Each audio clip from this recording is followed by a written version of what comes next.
The gods are immortal and invincible.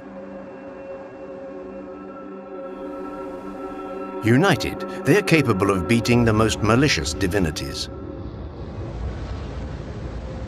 Disunited, the world would return to the chaos from which it came.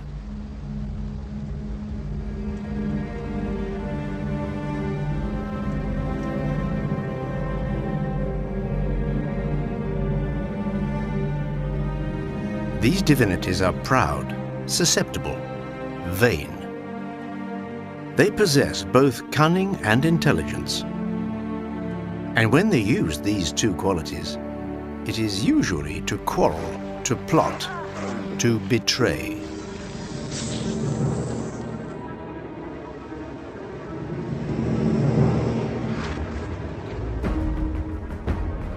Deep down, the gods are not that different from mortals. They succumb to the same two passions, love and hate.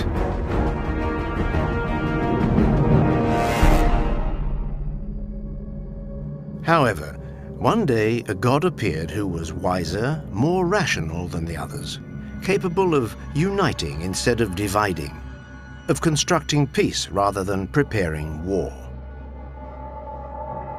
A god profoundly planted on the side of reason, as opposed to those who let themselves be guided by their passions.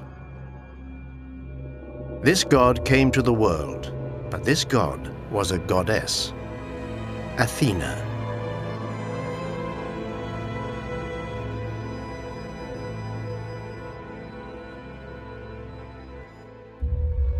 For an exceptional divinity, an exceptional birth. Zeus's first wife was the nymph Metis, whose name signifies both prudence and cunning.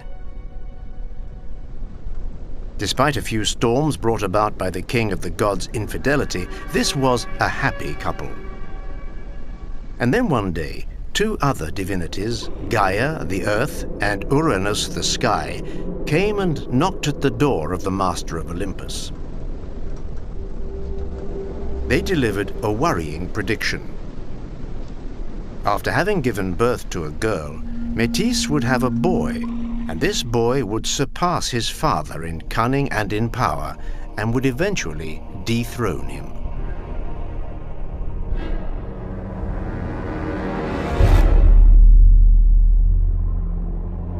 Zeus is a king with no rival, and he intends to stay that way.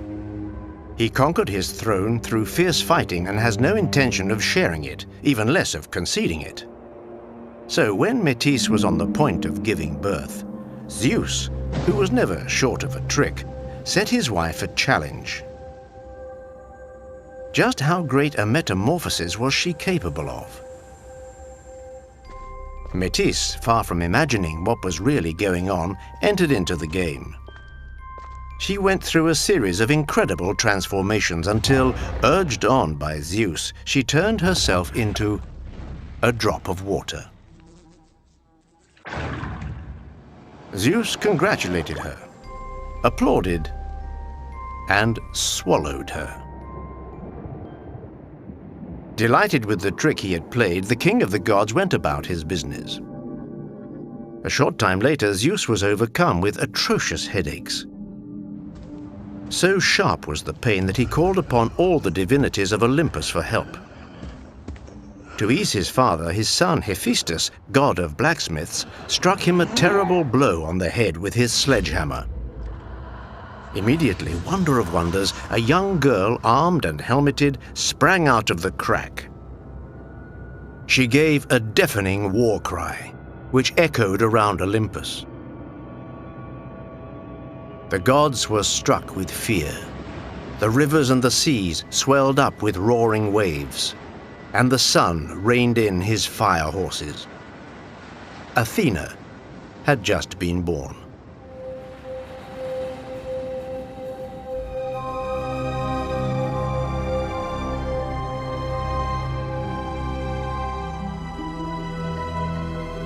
Athena possesses the prudence and wisdom of her mother Metis, but also the intelligence of her father Zeus. She is double. She is a woman but she is dedicated to the game of war, which for the Greeks is men's business. For Zeus, she is and will always be his favorite child, who will be forgiven everything.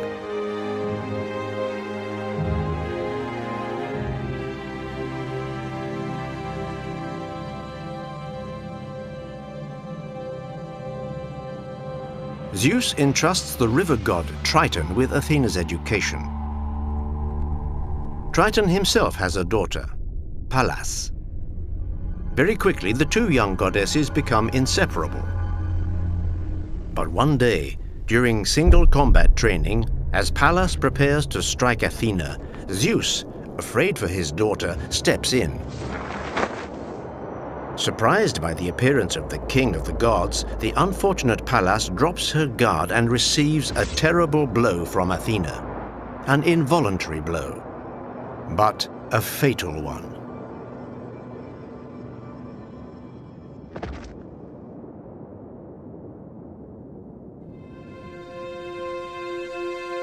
Athena's sadness is immense. She has lost a sister. So, as a sign of her pain, she decides to place her friend's name before her own. Henceforth, she will be called Pallas Athena.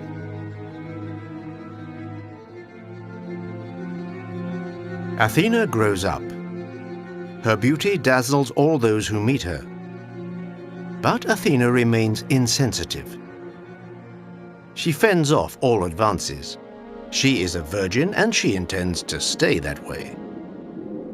One god, however, relentlessly pursues her, Hephaestus.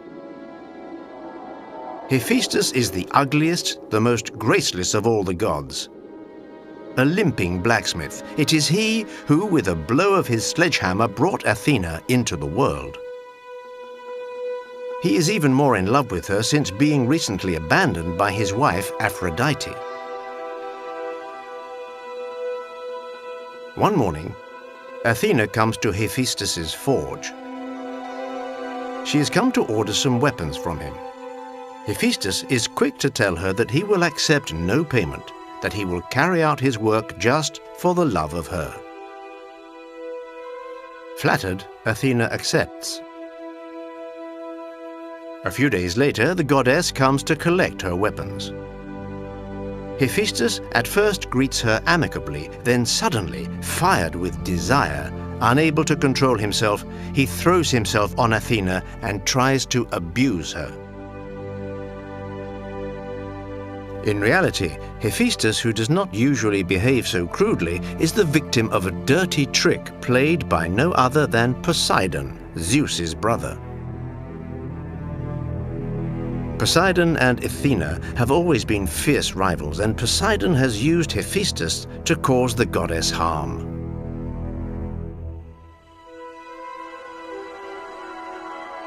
A few hours earlier, he had led him to believe that Athena was on her way to the forge and that she was longing for Hephaestus to ardently court her. Athena struggles, pushes away the blacksmith, and takes flight. Despite being lame, Hephaestus manages to catch up with her and again tries to take her. He is so clumsy that he tears her tunic. He catches sight of the goddess's naked body in all its splendor. Hephaestus is captivated. Athena takes advantage of his confusion to free herself, but just as she is about to escape, a long jet of semen lands on her thigh. In disgust, Athena grabs a piece of woolen cloth, wipes herself, and throws the cloth on the ground. But as the cloth hits the floor, it fertilizes Gaia, the Mother Earth. Gaia is now pregnant through the desire of Hephaestus. And sometime later, Gaia gives birth to a child. It is a strange creature, half man, half snake.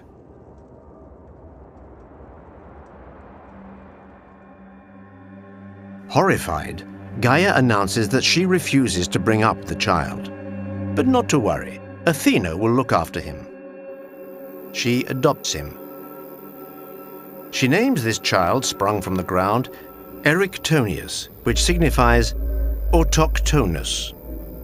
She hides him in a sacred basket which she gives to one of her high priestesses with orders to take great care of him.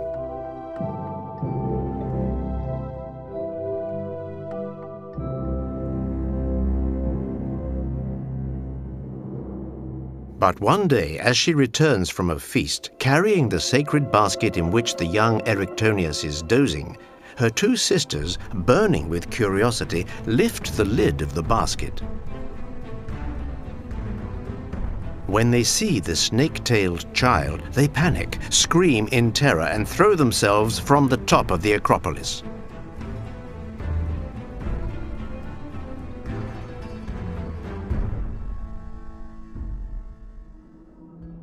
Athena races forward, and taking the child from its makeshift cradle, she carries him to safety within the walls of her temple.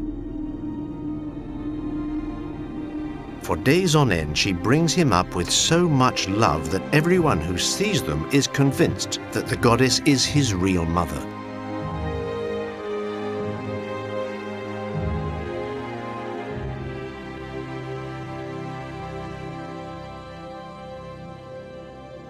At that time, the gods lived in their palaces on Olympus. But there were no cities on Earth which were exclusively dedicated to them. Zeus felt that this error should be immediately rectified. He calls all the gods together and tells each of them to choose a town in which men will worship them. One single city for each god. Each of them makes their choice. Apollo chooses Delphi. Ares takes Sparta. Aphrodite settles on Corinth. Even the solitary and ferocious Artemis decides to choose a town. It will be Ephesus. But when Poseidon and Athena's turns come around, both claim possession of Attica. The tension mounts. Seeing his brother and his daughter arguing more and more violently, Zeus decides that the king of Attica, the wise Cecrops, will be the arbitrator in this conflict.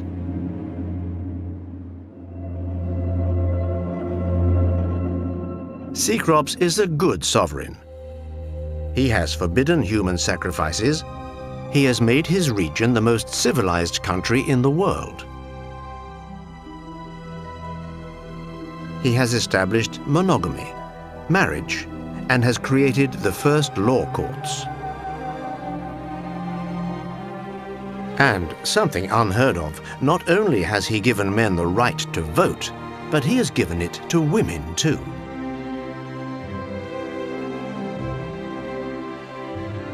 Cecrops does as Zeus wishes. He retires to his palace. A few hours later, he reappears and declares that the patron of the town will be the god who gives man the most useful gift.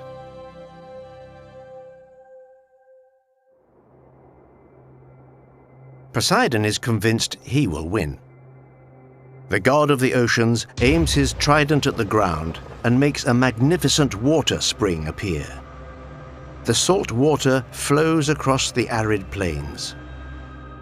He offers the inhabitants of Attica a sumptuous lake, a sort of gigantic swimming pool in which men can take their leisure and practice the water sports which they love so much. Then he tops off his gift by offering Cecrops himself a splendid black stallion, a magic, reputedly invincible warhorse which springs from the spray. Athena considers carefully.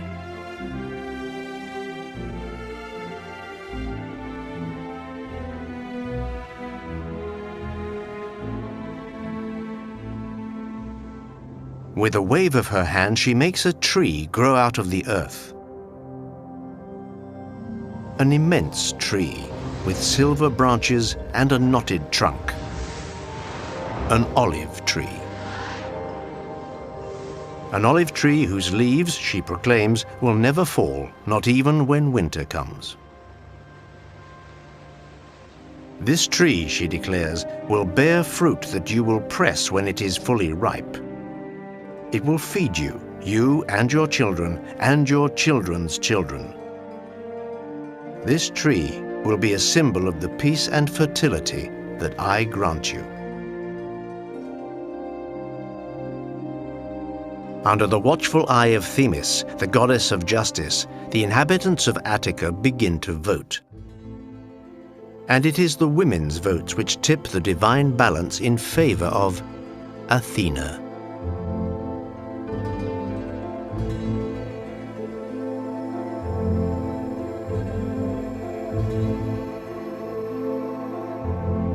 Poseidon flies into uncontrollable rage. In revenge for this humiliation, he determines to submerge Attica beneath the waves.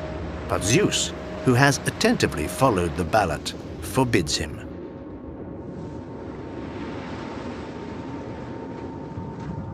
So, the Lord of the Oceans leaves Olympus. Full of bitterness and hatred towards Zeus's daughter, he plunges into the abyss and returns to his palace, where he shuts himself away to consider some fresh revenge.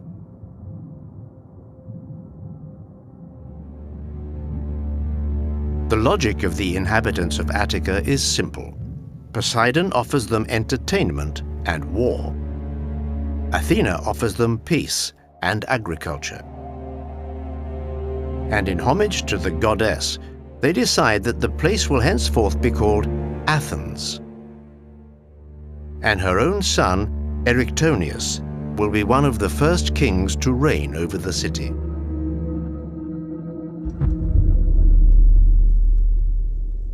Athena dedicates herself to men's happiness. Naturally enough, she becomes the protectress of heroes. She plays a major part in the success of their exploits.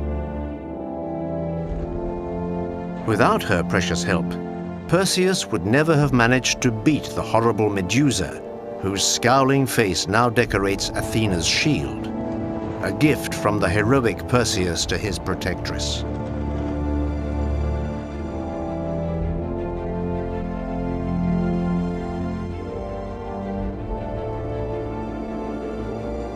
During the Trojan War, Athena takes the Greeks' side and gives them the idea of the wooden horse.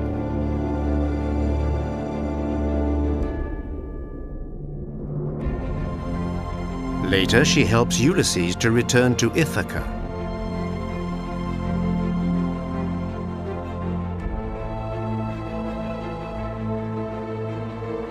It is she who, disguised as the wise mentor, guides the young Telemachus in his efforts to trace his father.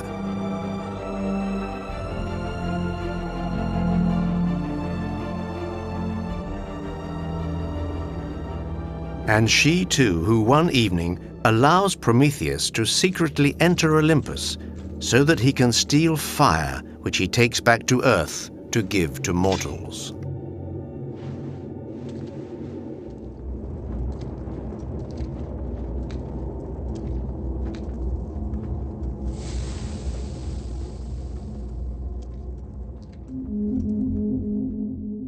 Indeed, it is Athena who inspires mortals to be audacious and clear-headed, giving them a new form of bravery, guided by reflection and cunning instead of disorganized, blind fury.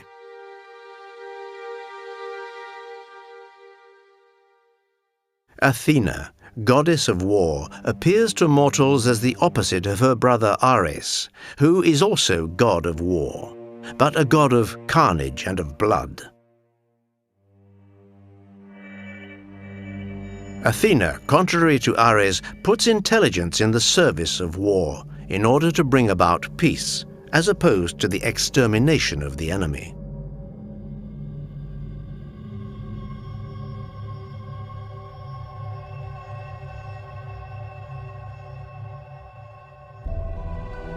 In time, Athena also becomes protectress of the state, guarantor of the equity of laws and their correct application.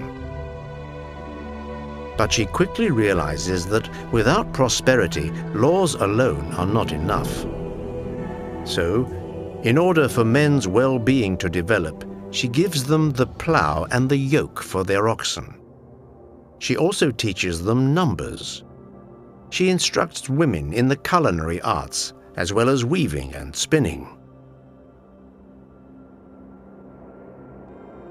She equally passes on the intricacies of shipbuilding, how to work wood, polish planks, and assemble the different elements of the structure. It's in this way that she oversees the construction of the Argo, in its time the biggest ship ever built, aboard which Jason and his sailors would go to retrieve the famous Golden Fleece.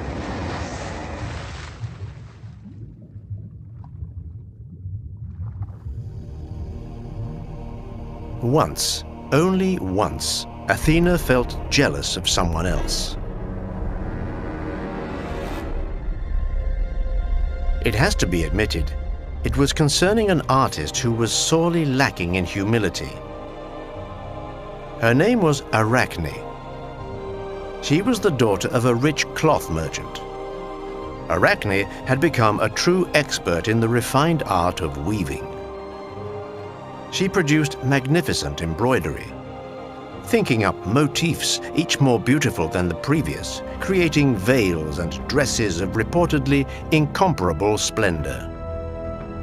So much so that her fame reached the ears of Athena, who decided one fine day to check out for herself the talents of this young prodigy.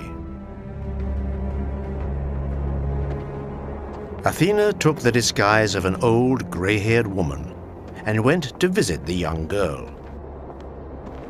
To her great surprise, she discovered an arrogant and boastful individual who claimed that no one in the world could spin as well as her.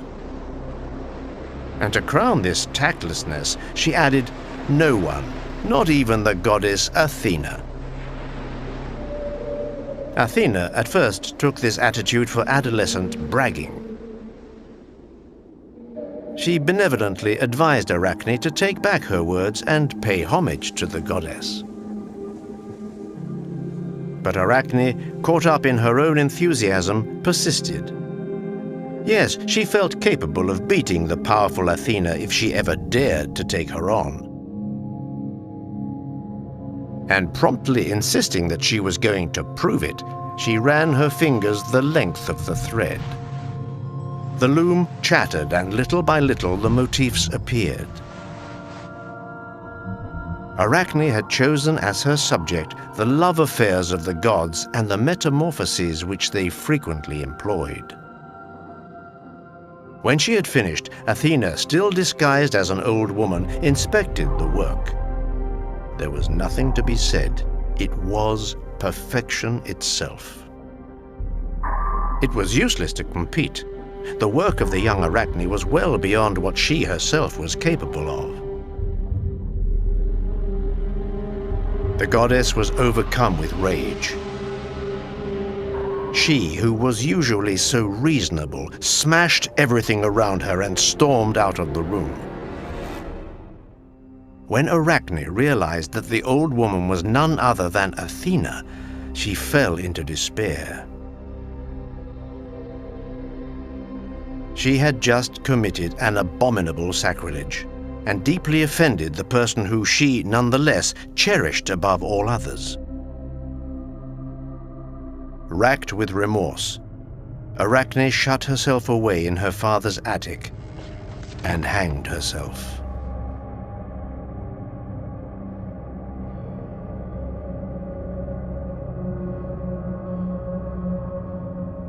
When Athena heard the news, she immediately regretted letting herself get carried away. And to pay homage to this excellent spinner who death had unjustly taken, she returned to Arachne's workshop and poured a magic balm over her corpse. Arachne's body began to shrink, shrink until it was nothing more than a tiny belly from which were protruding spindly little legs covered in hair. "In this way," murmured the goddess, "you can remain hanging forever, since that was your choice. But you will continue your work as before, Arachne, in the form of a spider." Ever since, pursuing her fragile trade which a breath can destroy, Arachne eternally weaves her cloth. Watched over, like all craftsmen and artists, by the goddess Athena.